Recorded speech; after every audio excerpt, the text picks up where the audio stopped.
कहानी की शुरुआत में हम सेंटियागो में मौजूद एक जेल को देखते हैं जहां पर हजारों खतरनाक मुजरिम कैद हैं। ये सेंटियागो का सबसे सिक्योर तरीन जेल है क्योंकि आज तक इस जेल से कोई भी कैदी फरार नहीं हो सका और इसका रीजन है इस जेल का वार्डन बहुत ही स्ट्रिक्ट और बेरहम इंसान है जो जरा सी गलती करने पर कैदियों को बुरी तरह से पीटता है। और यही वजह है कि इस जेल के कैदी यहाँ से भागना तो दूर बल्कि एक छोटी सी गलती करने से पहले भी 100 बार सोचते हैं। लेकिन अब वार्डन का यह खौफ ज्यादा दिनों तक चलने वाला नहीं था क्योंकि अब इस जेल में एंट्री हो चुकी थी एक बहुत ही शातिर इंसान की जिसका नाम लियोन है। लियोन एक आर्किटेक्ट है जो किसी भी बिल्डिंग को देखकर उसे पता चल जाता है कि यह बिल्डिंग कितने साल पुरानी है और इस बिल्डिंग को किस तरह से डिजाइन किया गया है। लियोन जेल में एंटर होते ही उसके दिमाग में यहाँ से भागने की प्लानिंग शुरू हो जाती है। यहाँ हमें पता चलता है कि लियोन अकेला नहीं है बल्कि उसके साथ 4 साथी भी हैं जो यहाँ से भागना चाहते हैं। कुछ देर बाद जेल का एक ऑफिसर सभी कैदियों को लाइन से खड़ा करके जेल के रूल्स बताता है और कहता है कि अगर किसी ने भी रूल तोड़ने की कोशिश की तो उसे मार दिया जाएगा। इसके बाद सभी कैदियों को उनके ब्लॉक्स की तरफ लाइन से ले जाया जाता है। यहाँ लियोन दौड़ते हुए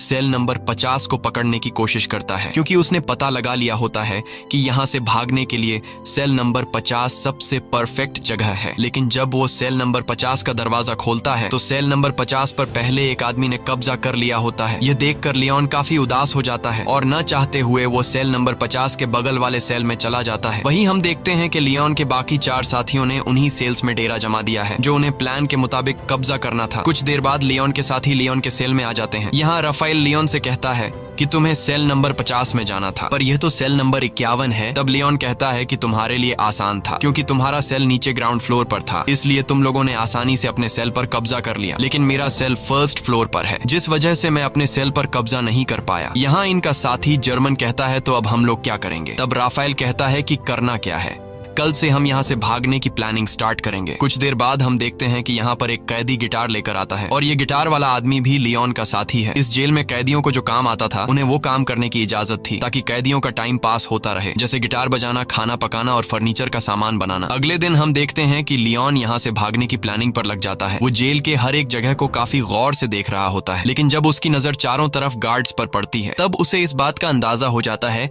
कि यहाँ से दीवार से कूदकर भागना काफी मुश्किल है। इसके बाद वह प्लान बी पर काम करते हुए पैदल चलकर कदमों से जेल की लंबाई का नाप लेने लगता है। जेल की लंबाई नापने के बाद वो सीधा अपने साथियों के पास पहुंचकर उनसे कहता है कि हमें कैसे भी करके यहाँ से भागना होगा। तब जर्मन ने कहा कि तुम पागल हो गए हो, यहाँ से भागना इम्पॉसिबल है क्योंकि चारों तरफ जेल की ऊंची दीवारें हैं जिससे हम कभी भी कूदकर भाग नहीं सकते और गार्ड्स भी चारों तरफ से हम पर नजर जमाए रखे हैं। अगर उन्हें जरा सा भी हम पर शक हुआ तो वो हमें मार डालेंगे। तब लियोन कहता है कि मैंने कदमों का इस्तेमाल करके जेल के बाहर जाने तक का रास्ता नाप लिया है। हम यहाँ से जेल के बाहर वाले रोड से सिर्फ 90 मीटर की दूरी पर खड़े हैं, इसलिए हमें दीवार से कूदकर यहाँ से नहीं भागना है बल्कि हम यहाँ जमीन के नीचे एक सुरंग बनाएंगे जो यहाँ से बाहर तक जाएगी। इस जेल के बाहर जंगल है और अगर हम एक बार यहाँ से निकल गए तो जेल के बाहर जंगल में गार्ड्स हमें ढूंढ नहीं पाएंगे और बड़ी आसानी से हम यहाँ से फरार हो जाएंगे। लेकिन यहाँ इनके दिमाग में सबसे बड़ा सवाल यह होता है कि इतनी लंबी सुरंग जब यह लोग बनाएंगे तो उस सुरंग से बाहर निकलने वाली मिट्टी यह लोग कहाँ गिराएंगे। यह सवाल इन तीनों को परेशान कर रही थी और लियोन सोच में पड़ जाता है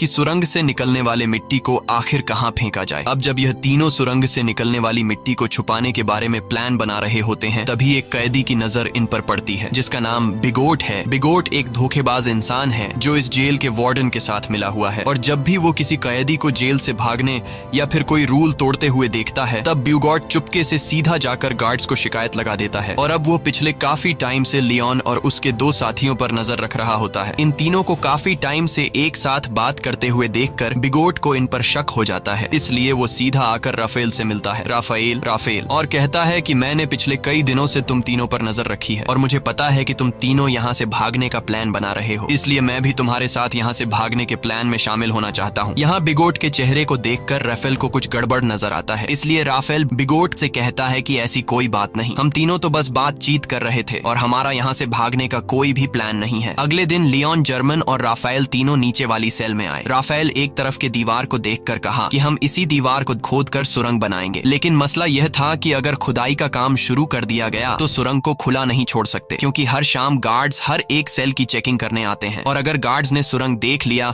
तो हम सब पकड़े जाएंगे। तब लियोन कहता है कि हम इस दीवार के एक हिस्से को तोड़कर सेम उसी तरह का एक फेक ब्लॉक बनाएंगे ताकि शाम को जब भी गार्ड सेल की चेकिंग करने आए तब हम उस फेक ब्लॉक को दीवार में लगाकर सुरंग को छुपा देंगे और गार्ड्स के पकड़े जाने से बच जाएंगे। अब यह सब तो ठीक था, लेकिन सबसे बड़ा सवाल यह था कि सुरंग में से निकलने वाली मिट्टी का ये लोग क्या करेंगे। तब लियोन अपने गिटार वाले दोस्त को सेल में बुलाता है और वो अपने गिटार में से एक बड़ा स्क्रू ड्राइवर निकालकर लियोन को देता है, जिसके बाद लियोन ऊपर छत में एक चौकोर सुरंग करने लगता है जिससे बाहर काफी शोर हो रहा था। अब शोर से बचने के लिए गिटार वाला आदमी गाना गाकर गिटार बजाने लगता है जिससे किसी को भी सेल के अंदर का शोर सुनाई नहीं देता। और कुछ देर की मेहनत के बाद लियोन छत में सुरंग करने में कामयाब हो जाता है। अब यहाँ लियोन जब उस होल से अपना सर बाहर निकाल कर देखता है तो उसे छत पर एक बड़ा खाली जगह दिखाई देता है, जिसे देखकर लियोन काफी खुश हो जाता है क्योंकि यहाँ पर 80 टन से भी ज्यादा मिट्टी आसानी से रखी जा सकती थी। अब शाम होने वाली थी और जल्द ही गार्ड्स आकर सेल की चेकिंग शुरू करने वाले थे, इसलिए राफेल डर जाता है और कहता है कि हमें जल्दी ही इस होल को बंद करना होगा। तब लियोन ने कहा कि जल्दी से मुझे अंडे ला कर दो। यह सुनकर राफेल गुस्सा हो जाता है और कहता है कि तुम्हें इस वक्त मजाक सूझ रहा है। तब लियोन कहता है कि तुम जल्दी से अंडे ला कर दो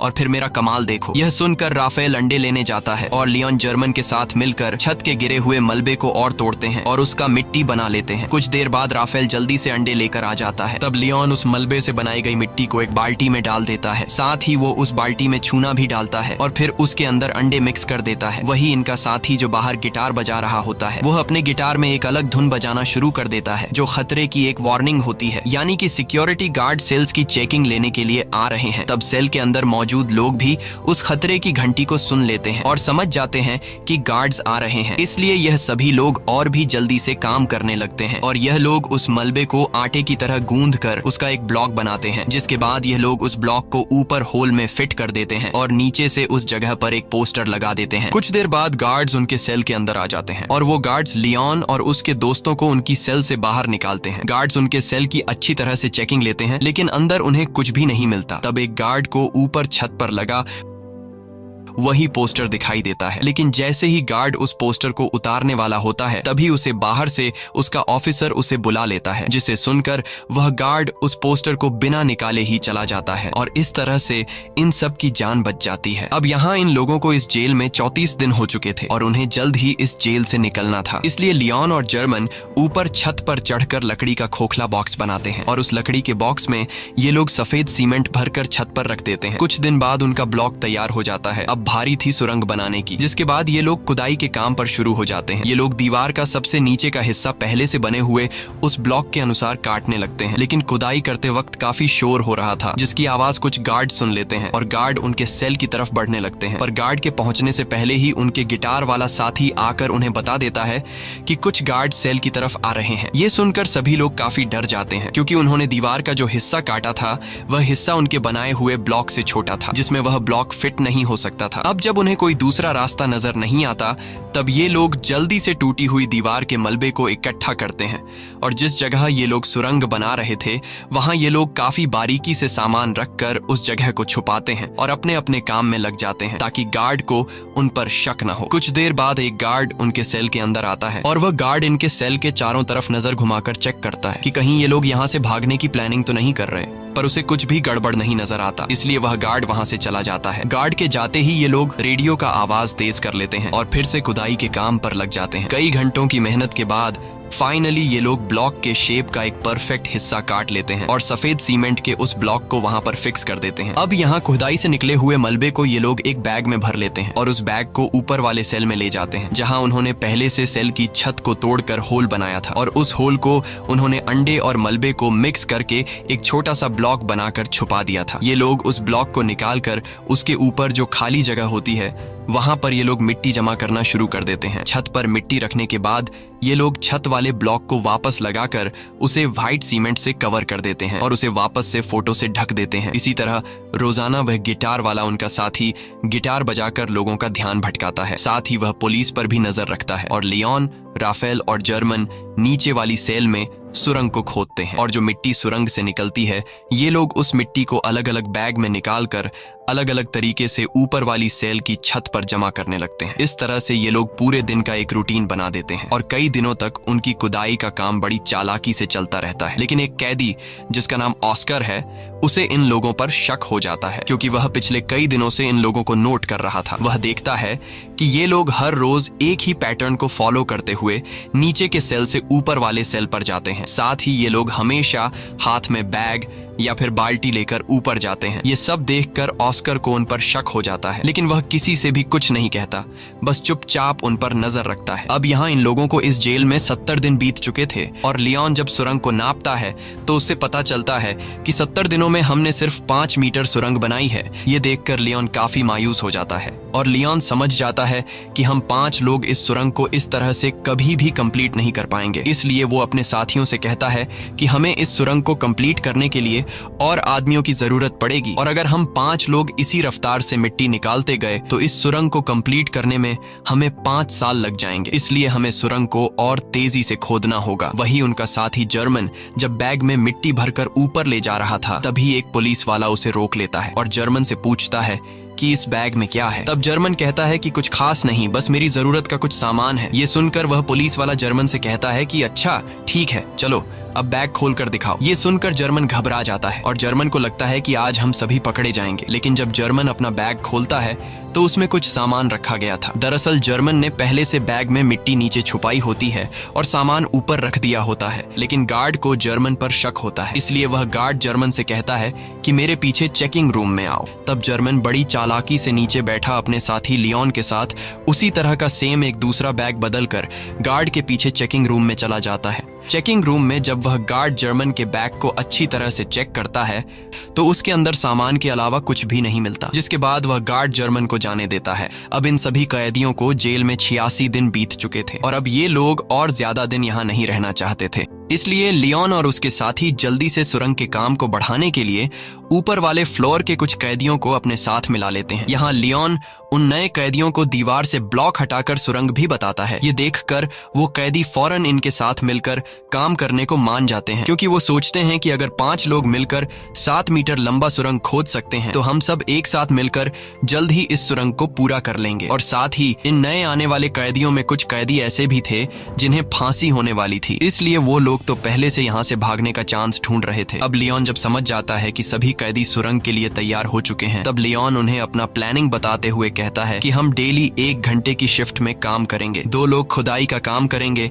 2 लोग मिट्टी ऊपर ले जाएंगे और 2 लोग गार्ड्स पर नजर रखेंगे। बाकी लोग जेल के नॉर्मल काम करेंगे ताकि किसी को हम पर शक न हो। और जो भी कैदी 2 घंटे सुरंग की खुदाई करने के बाद वापस बाहर निकलेगा उसे फौरन नहाकर अपने कपड़े भी धोने होंगे ताकि गार्ड्स को उसके कपड़ों पर मिट्टी के निशान नजर न आए। अब इन लोगों का काम काफी तेजी से चल रहा होता है और यह लोग रोजाना 100 किलो मिट्टी एक दिन में निकालने लगते हैं। अब यहाँ हमें पता चलता है कि लियोन ने ऊपर वाले फ्लोर के कैदियों को इसलिए चुना ताकि इन्हें बैग या फिर बाल्टी में ऊपर मिट्टी ले जानी नहीं पड़े और इस तरह से यह लोग गार्ड्स के नजरों में भी आ सकते थे। इसलिए यह लोग नीचे जिस सेल में खुदाई कर रहे थे उसी सेल के छत में एक होल कर देते हैं ताकि सीढ़ियों से मिट्टी ऊपर ले जाने के बजाय डायरेक्ट होल से ऊपर वाले सेल के कैदियों को मिट्टी पास कर दी जाए। इस तरह से उनके पकड़े जाने का रिस्क भी कम हो जाता है और काम की स्पीड भी काफी बढ़ जाती है। जब भी कोई कैदी सुरंग में खुदाई कर रहा होता है तब यह लोग रेडियो की आवाज बढ़ा देते और बाहर सभी कैदी गार्ड्स को ऐसा दिखाते कि जैसे सब कुछ नॉर्मल हो। और जब भी उन्हें गार्ड्स का कोई खतरा नजर आता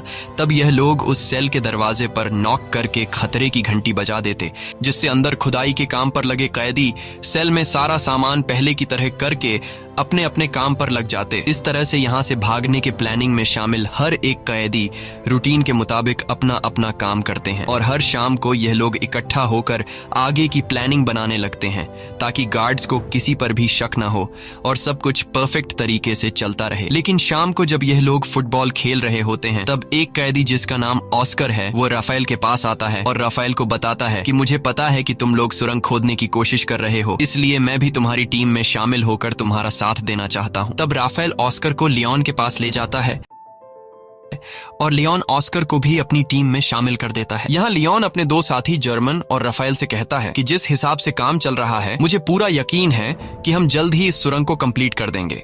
और जल्द ही यहाँ से बाहर निकल जाएंगे। लेकिन बाहर निकलने के बाद भी हम लोग पकड़े जा सकते हैं, क्योंकि हम 4-5 नहीं बल्कि पूरे 40 लोग हैं। और अगर बाहर निकलने के बाद भागते हुए हमें पुलिस ने देख लिया तो पुलिस हमारे पीछे गाड़ी लगाकर हमें पकड़ लेगी। इसलिए हमें यहाँ से बाहर निकालने के लिए बाहर के एक बंदे की जरूरत होगी, जो हमारा यहाँ से बाहर निकलते ही हमारे लिए एक बस तैयार रखे। अब यहाँ ये लोग सोच में पड़ जाते हैं कि बाहर से हमारी कौन मदद कर सकता है।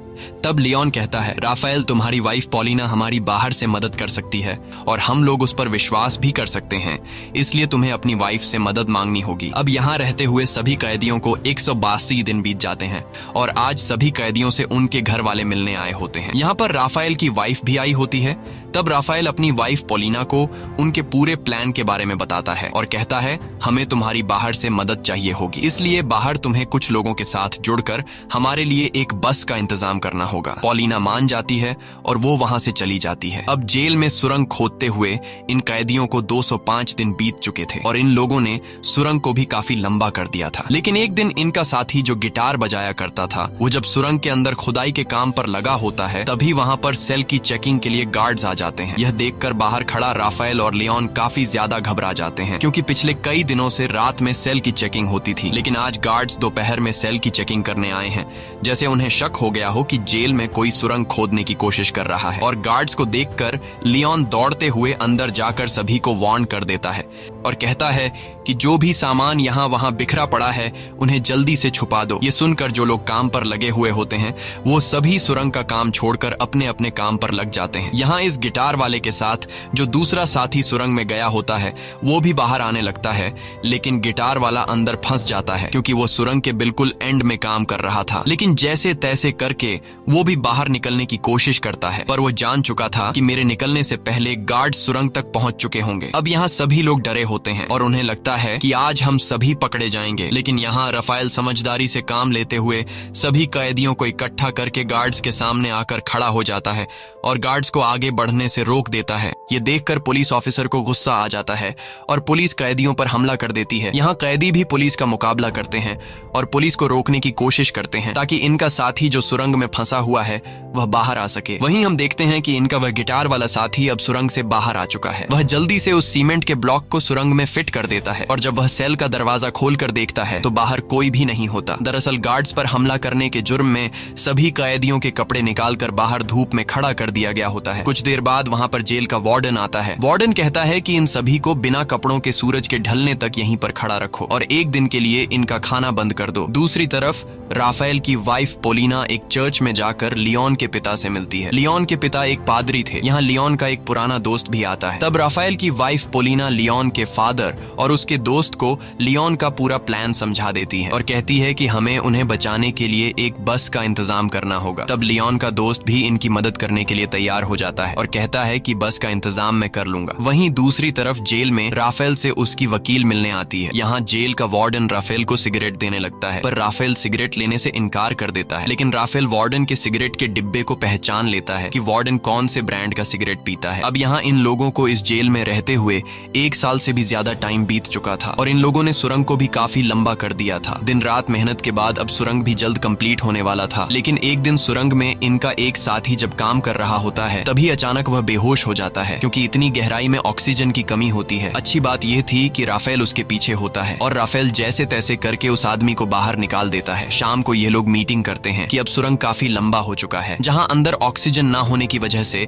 सांस लेने में तकलीफ होती है, इसलिए हमें कुछ करना होगा। यहाँ पर एक आदमी होता है जो जेल में काम करता है। उसके पास एक मशीन होती है जिससे ये लोग पंखा लगाकर सुरंग के एंड तक ऑक्सीजन पहुंचा सकते हैं। राफेल उस आदमी से कहता है कि अगर तुम हमें ये मोटर दोगे तो हम तुम्हें अपने साथ शामिल कर लेंगे। वह कैदी मान जाता है और फिर ये लोग उस मोटर में एक पंखा लगाकर प्लास्टिक के पाइप के जरिए सुरंग के एंड तक ऑक्सीजन पहुंचाने में कामयाब हो जाते हैं और अब सुरंग के एंड में काम करने वाले लोगों को सांस लेने में तकलीफ नहीं होती। इस तरह से इनका काम फिर से जारी हो जाता है। लेकिन अब जेल के वार्डन को कैदियों पर शक होने लगता है, इसलिए जेल का वार्डन अपने पास एक कैदी को बुलाता है जिसका नाम बिगोट है। वार्डन बिगोट को सिगरेट का पैकेट देता है और उससे कहता है कि मुझे जेल में कुछ न कुछ गड़बड़ नजर आ रहा है, इसलिए तुम्हें कैदियों पर नजर रखनी होगी कि वो क्या करने की कोशिश कर रहे हैं। और बीगोट मान जाता है। दरअसल बीगोट को अभी तक पता नहीं होता कि जेल में कैदी सुरंग खोदने की कोशिश कर रहे हैं। अब यहाँ इन लोगों को सुरंग खोदते हुए इस जेल में 514 दिन बीत जाते हैं और उन्होंने अब जेल के बाहर तक सुरंग खोद दी होती है। अब जहां तक उन्होंने सुरंग खोदी होती है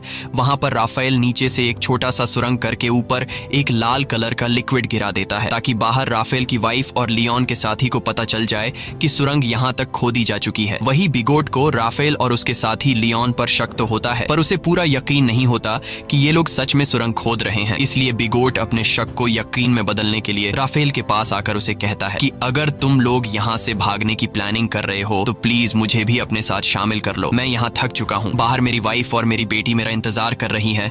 ये सुनकर राफेल को बिगोट पर तरस आ जाता है, इसलिए राफेल बिगोट को सुरंग के बारे में बताने ही वाला होता है कि तभी राफेल बिगोट के हाथ में सिगरेट का पैकेट देख लेता है। और यह वही पैकेट होता है जो कुछ दिन पहले राफेल ने वार्डन के पास देखा था। इसलिए राफेल समझ जाता है कि बिगोट वार्डन के साथ मिला हुआ है। ये सब समझते ही राफेल बिगोट को कुछ भी नहीं बताता।